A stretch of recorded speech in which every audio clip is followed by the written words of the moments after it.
Mga magulang, tinatawagan tayo ngayon that in this love to our children, kailangan arugain natin ito, alagaan natin ito, that we will have the constant communication with our children. Baka naman, ang ating mga anak ay takot sa atin at hindi na tayo pinakausap dahil muna sa ibang tao kumakausap o kaya sa kanilang mga barkada. What about kung ang kanilang mga barkada ay katulad din nila? Na magiging kadahilanan ng pagkapariwara sa kinabukasan ng ating mga kabataan. Sabihin niyo nga po, Storgy, the love, intimate love of parents and children. Amen po ba? Ngayon, ang pag-atlog na pinakamabigat nito is Kukunin na muna kita. Eros, Kung hindi lumabas yung pagkain mo. Huwag muna tayo. romantic love, that is also sexual.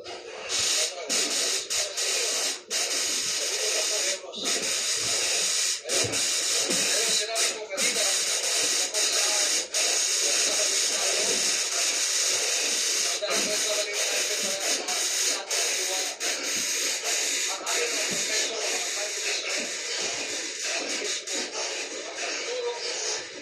it is the wrong usage or application of sex that is a sin. Hindi ang sex sapagkat sex is sacred. Kaya nga po, ay po sa pitong sakramento na pagpapabanal, Sakit. naroon ang matrimonyo Turong natin. o naroon Masakit. ang kasal. Amen po ba? Amen po ba? Nakasunod ba tayo doon? So in order that perverted sex will be controlled or totally be resisted, kailangan ang disiplina at palagian na pagkabawal sa salita ng Diyos at pagmamahal ng Diyos. Katulad ng pagpunta natin dito, katulad ng pag-upo nyo dyan ngayon. Amen? Hello? Hi. Kung tayo ay palagian nakababad at palagian kasama ng Diyos, hindi malayo na ang biyaya ng Panginoon ay sumagi. Now, my brothers and sisters, katulad ng pag-ibig na ito, bakit ang pag-ibig ay mahalaga? Sapagkat dinais ng ating Panginoon that love of God or the love of God transforms a person by providing security, healing, and purpose. It empowers individual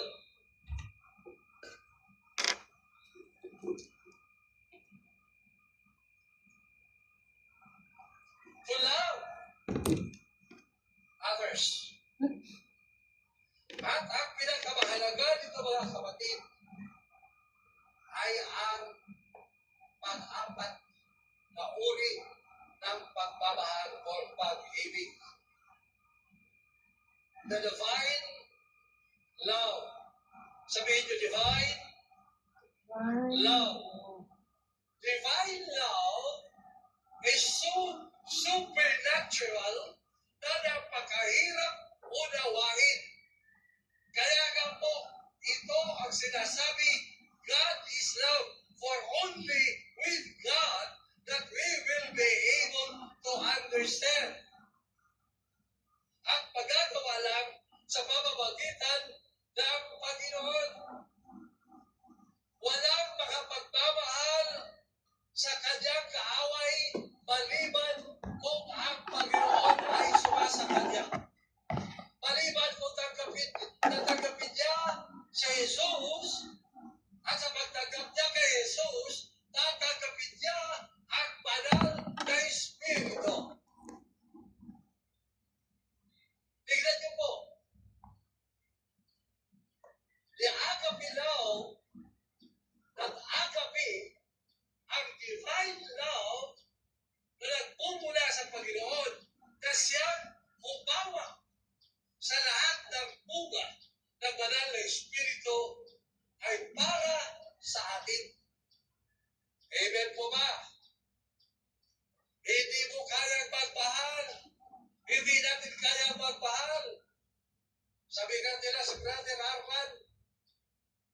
basta sa pagmamahal, basta sa pag-ibig. Hindi totoo yun. Eros noon, nung hindi ko pa nalaman at hindi ko pa nakilala ang Diyos, nung hindi pa nagari sa akin ang Panginoon, it was not eros, it was not sexual desire. Physical. But thanks be to God, dahil sa magmamahal niya, because of His divine love, ang gawain na ito ay nagdala sa atin dito para maunawaan natin ang kanyang pagmamahal sa atin. Amen. Agape, the kind of love na hindi na kailangan na siya ay tumpasan. Natumpasan ang pagmamahal. Nariyan pa ba tayo? Sabihin nyo nga po, agape. The highest form of love. Selfless. Sacrificial. And unconditional love. Hindi mahal kita dahil marami kang pera. Hindi mahal kita dahil mahal mo ako. Kung hindi, I love you with the love of God. Amen? Madalas ito, ikaw ang magbibigay. It will cost you. Ikaw ang nagkakaloob dahil ito ang kailangan. Sabihin mo nga, agape. Agape. The kind of love that you will be able to love your enemy. The kind of love that will set you free mula sa pagkaalipin sa kasalanan.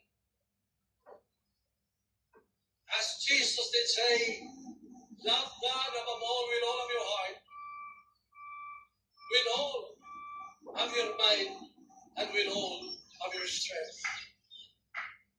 Love God. We will only be able to kung tinanggap natin si Jesus.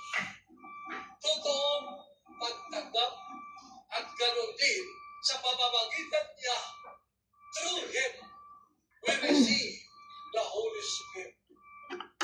And in the baptism, the Holy Spirit, we receive the fruit of the Holy Spirit.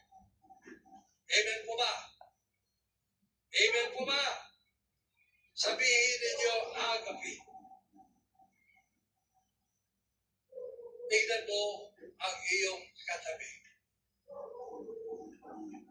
Tingnan mo ang iyong katabi. Do you love God? Tanungin mo siya. Do you love God?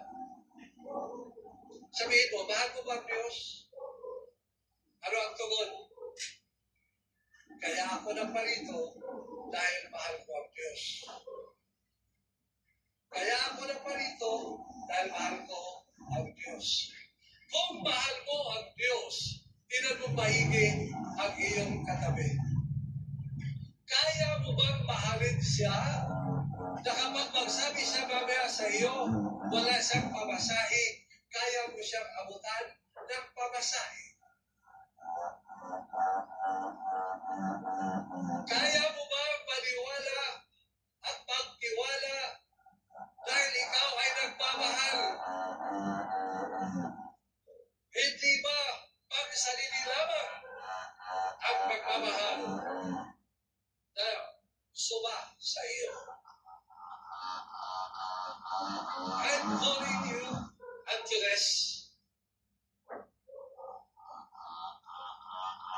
Because this love offers comfort in pain. It sets us free from fear. Yung takot mahuli sa kanilang ginagawa.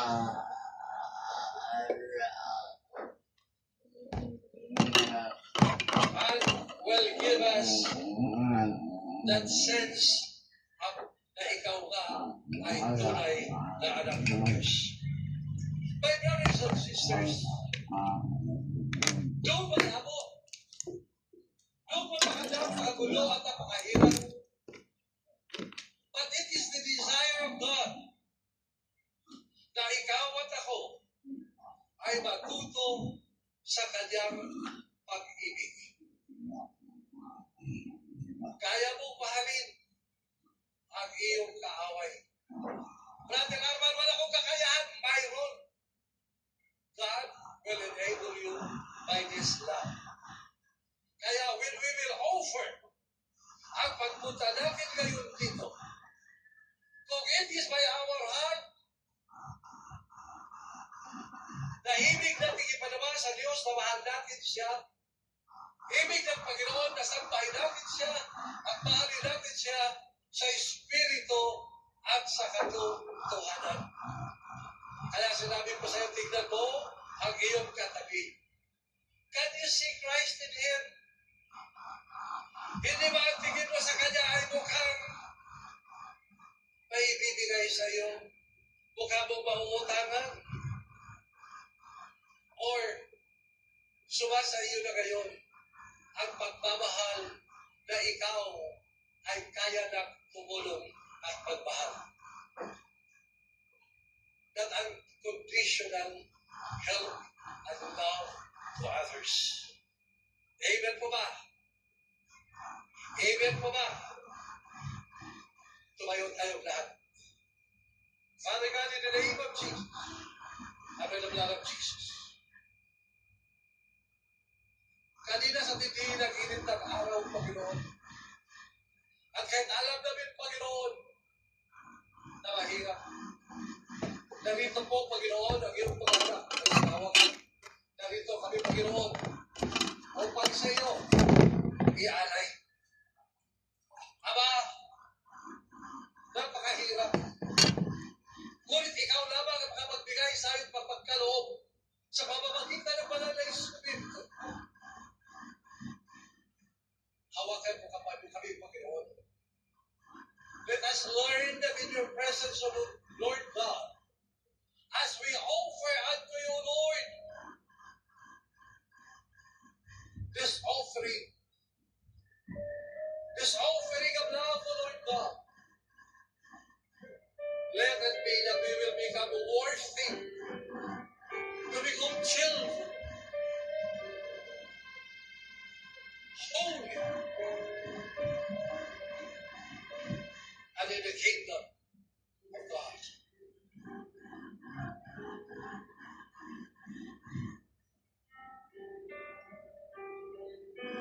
Let us offer, my brothers and sisters, ourselves. Huwag lang mag-isip. Let it be na buong puso, buong isip, buong kalakasan. Ang Diyos na nagmamahal sa atin, nagdanais na tayo magkalooban ng kalayaan, tunay na kapayapaan, tunay na kasaganaan, walang takot at walang nagkakaano na magagawa ng Diyos ang lahat ng bagay. My days and nights I offer you, my life, my soul I give to you, my dreams, my thoughts, my everything, in joy and praise I'll sing your name, this offering I give. I offer you myself, my Lord, receive this